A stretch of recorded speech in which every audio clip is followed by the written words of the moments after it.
हमको अपने अधिकार के लिए अभी तो शांतिपूर्वक बैठे हुए हैं तूता के मैदान में। जैसे जैसे समय बीतती जाएगा कर्मचारी भारी आक्रोशित है, संभालना मुश्किल हो गया है। और ये स्थिति में आप समझ सकते हो बलौदा बाजार जैसे घटना भी हो सकती है। इसके लिए शासन प्रशासन को भी जिम्मेदारी लेनी पड़ती है। आगे फिर हमारी मांगों पर ध्यान नहीं दिया जाएगा, आकर्षण नहीं किया जाएगा तो हम रैली निकालेंगे, धरना प्रदर्शन करेंगे, घेराव करेंगे, हेड ऑफिस घेराव करेंगे, विधानसभा घेराव करेंगे और इससे आंदोलन उग्र हो। जब कांग्रेस की सरकार थी तो इस मंच पर आकर के ओपी चौधरी, विष्णुदेव साय जी ऐसे मंच में 90 डिग्री झुक करके इनको प्रणाम करते थे। हमारी सरकार बनेगी तो हम 100 दिन में आपकी मांग को पूरा करेंगे, नरेंद्र मोदी की गारंटी है। अन्य निगम मंडल के जो कर्मचारी हैं उनको भूपेश बघेल सरकार में जो 4000 रुपया श्रम कल्याण निधि मिला था, सब जगह मिल रहा है, इनको नहीं मिल रहा है। ये कम से कम 4000 रुपया श्रम कल्याण निधि मिल जाए, कुछ तो आगे बढ़े। कुल मिलाकर के प्रदेश के हड़ताली कर्मचारियों के कंधे में बंदूक रख करके भाजपा कांग्रेस के नेता लोग रोटी सेकते हैं।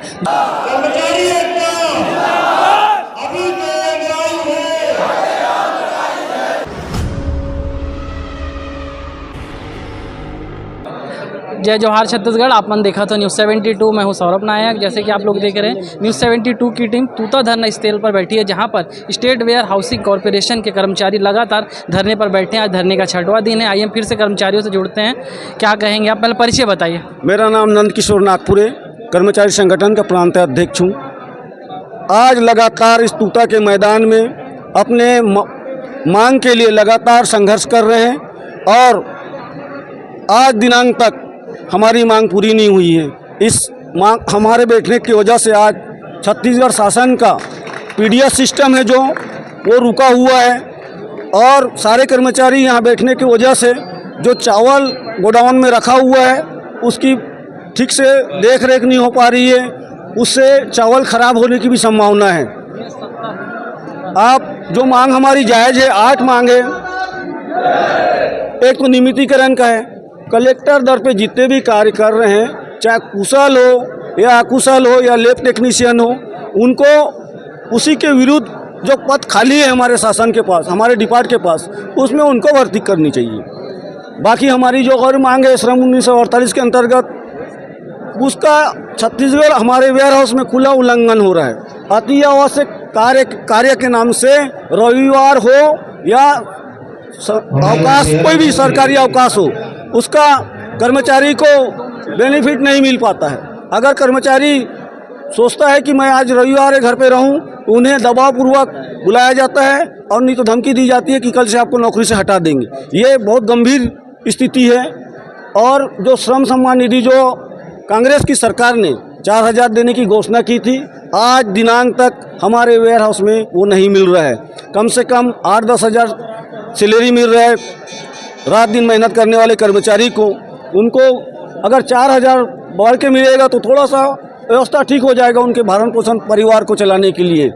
लेकिन हर चीज़ पे कर्मचारी की देने की कोई बात होती है तो छत्तीसगढ़ शासन को लटका देते हैं और अपने खुद की गोडाउन बनाने के लिए, करोड़ों रुपए की गोडाउन बनाने के लिए उसको बोर्ड में ले जाके पास करवा लेते। ये 2 रणनीति चलती है, अपने खुद के फायदा के लिए उसको बोर्ड में तय कर लेते हैं। और जब जैसे विधानसभा सत्र स्टार्ट होने वाला है, 6 दिन हो गए आप लोगों का धरने का। जी। क्या सोचे आप लोगों ने, क्या और उग्र हमें प्रदर्शन देखने को मिलेगा? हमको अपने अधिकार के लिए अभी तो शांतिपूर्वक बैठे हुए हैं तूता के मैदान में। जैसे जैसे समय बीतती जाएगा कर्मचारी भारी आक्रोशित है, संभालना मुश्किल हो गया है।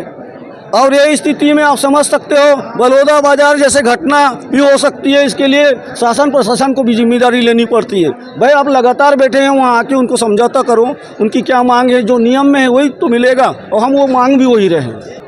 बस ये हमारे मांग के प्रशासन, अब 6 दिन से हम लोग बैठे हैं यहाँ भूखे प्यासे, न तो यहाँ कोई व्यवस्था है, न पानी की व्यवस्था है, न बाथरूम की। हमारे साथ नारी शक्ति भी बैठी है, न तो यहाँ पे उनके पानी पेयजल की व्यवस्था है, न बाथरूम जाने की व्यवस्था, कई समस्या है। उसके बावजूद भी हम लोग इस धरना स्थल पर डटे हुए हैं 6 दिन से। प्रशासन शासन स्तर से यही कहना है कि हमारी मांगों को कोई जायज़ मांगे हैं और नियम के तहत मांग रहे, कोई नियम से हट के हम मांग नहीं रहे। जो जायज़ मांगे उसको जायज़ मांगे हमारी पूरी कर दें। हम शांतिपूर्वक, अभी तो हमारे कर्मचारी शांतिपूर्वक ढंग से हड़ताल कर रहे हैं। आगे फिर हमारी मांगों पर ध्यान नहीं दिया जाएगा, आकर्षण नहीं किया जाएगा तो हम रैली निकालेंगे, धरना प्रदर्शन करके घेराव करेंगे, हेड ऑफिस घेराव करेंगे, विधानसभा घेराव करेंगे और इससे आंदोलन उग्र होगा। इसके बावजूद भी नहीं होगा तो अर्धनग्न प्रदर्शन होगा, मुंडन करा के प्रदर्शन करेंगे। इस प्रकार की हमारी आगे की योजना रहेगी। आप लोग अभी यहाँ पे धरने पर हैं, तो अभी जो कंट्रोल में चावल का पहुँचाने काम कौन कर रहा है? ये जैसे नागरिक आपूर्ति है, वो एक अलग डिपार्ट है, हमारा एक अलग डिपार्ट है, लेकिन यही सब चीज़ के व्यवस्था के लिए नागरिक आपूर्ति का और हमारा वेयर हाउस का एमडी आज की डेट में एक ही है। तो वो उनको बलपूर्वक बोल रहे हैं कि भाई आप जाओ, उनको मदद करो चावल पहुंचाने के लिए, लेकिन जिसका काम है वही करेगा ना भाई। दूसरा आपका मीडिया काम तो मैं कर नहीं सकता, अब मेरा काम आप नहीं कर सकते, सबका बटा हुआ है काम। तो ये कुछ नहीं कर रहे हैं, सिर्फ दिखावा हो रहा है कि हम लोग कर रहे हैं करके, लेकिन मैं तो यही सोचता हूँ कर ही नहीं सकते। 1% भी अगर कर लेगा तो बहुत है। मीडिया के माध्यम से क्या कहेंगे विष्णु सरकार से? बजट सत्र समीप है। हमारा ये कहना है कि हमारी जो 8 सूत्री मांगें हैं उसमें से जो 4,000 सम्मान राशि है और साथ ही हमारा जो नियमितीकरण का है, शासन से हमारी यही मांगे हैं कि हमारी 8 सूत्री मांगें पूरी हो जाएं और हम ये धरना प्रदर्शन से अपने अपने घर चले जाएं और सभी लोग क्या कहते हैं 400 सम्मान राशि मिलने से सभी के घर परिवार पालन पोषण अच्छे से हो सकता है। इसलिए हम सब भाई लोग ये धरना प्रदर्शन में आए हुए हैं और बड़ी समस्या के साथ यहाँ पर हैं। और जो यहाँ कार्य चल रहे हैं, गोदाम में बोल रहे हैं, गोदाम पर बहुत से अनेक व्यक्तियों को लाया जा रहा है ठेके में 200-300 रुपये में कार्य के लिए अभी रखे हुए हैं। पीडीएस पूरी तरह से चरमराया हुआ है पूरे ऑल छत्तीसगढ़ में और आगे और ये रुद्र रूप लेगा और आगे हम लोग बहुत से धरना प्रदर्शन को आगे बढ़ाएंगे। अभी अनिश्चित आंदोलन हमारा चलता रहेगा। आप लोग प्रदर्शन तूता में कर रहे हैं और ये काफ़ी रायपुर राजधानी जहाँ सीएम हाउस से काफ़ी दूर हो जाता है, तो आप लोग को नहीं लगता रायपुर में भी ध्यान आकर्षण कुछ होना था? ये, लेकिन अब क्या है, वहाँ पाबंदी लगा दिए हैं। तो हम तो यही कर्मचारी संगठन के सोचते हैं कि भाई शासन को इतने खुले जंगल में छोड़ना, अपनी मांग की इनकी आवाज़ यहीं तक गूंजते रहे, इसके लिए जानबूझ के शासन यहाँ इनको जगह दी गई है। और यही चीज़ अगर शहर के अंदर होता तो यहाँ आने जाने की भी सुविधा सबको अच्छे से मिल जाता, रुकने की भी व्यवस्था सभी लोग को हो जाता। अब देख ही रहे हो, यहाँ रुकने के लिए भी कहीं नहीं है जगह। ये सिचुएशन है, 8-10 हज़ार पाने वाला आदमी यहाँ कहाँ किराए में रहेगा और यहाँ से रायपुर जाएगा, बहुत दिक्कतें हैं। शासन को इस पर ध्यान देना चाहिए। स्थल पर स्टेट वेयर हाउसिंग कॉरपोरेशन के कर्मचारी लगभग 1 हफ्ता पूरे होने को आ रहे हैं धरने को, तो उनके धरने को समर्थन देने कर्मचारी नेता विजय झा यहाँ पर तूता धरना स्थल पहुँचे। आइए हम सीधा उनसे चर्चा में जुड़ेंगे। विजय जी, क्या कहेंगे? स्टेट वेयर हाउसिंग कॉरपोरेशन तेज गर्मी बारिश के बीच यहाँ पर धरने में 1 हफ्ता से डटा हुआ है, क्या कहेंगे आप? देखिए, मेरी आत्मा बहुत दुखी है।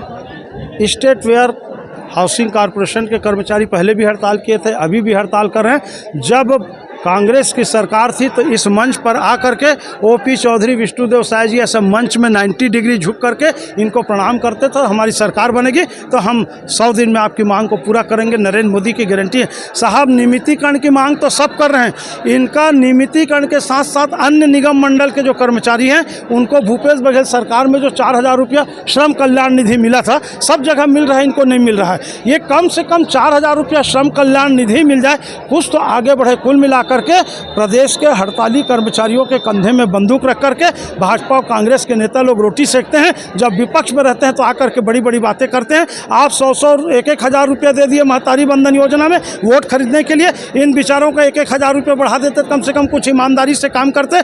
कुछ नहीं, 4 तारीख को रिजल्ट आया साहब, 1 तारीख को पहले ही एग्जिट पोल में 400 पार, 370 पार था। दूध बढ़ गया, शराब बढ़ गया, शक्कर बढ़ गया, हर चीज़ का रेट बढ़ गया, यहाँ तक के बिजली के बिल बढ़ गए। जो मंच में गाली देते थे भूपेश बघेल सरकार को, बिजली बिल हाफ करके बिजली बिल बढ़ा दिया गया। और आपके साथ में भी देखिए, बिजली भी ऑफिस के मीटर रीडर भी अपनी मांग के लिए खड़े।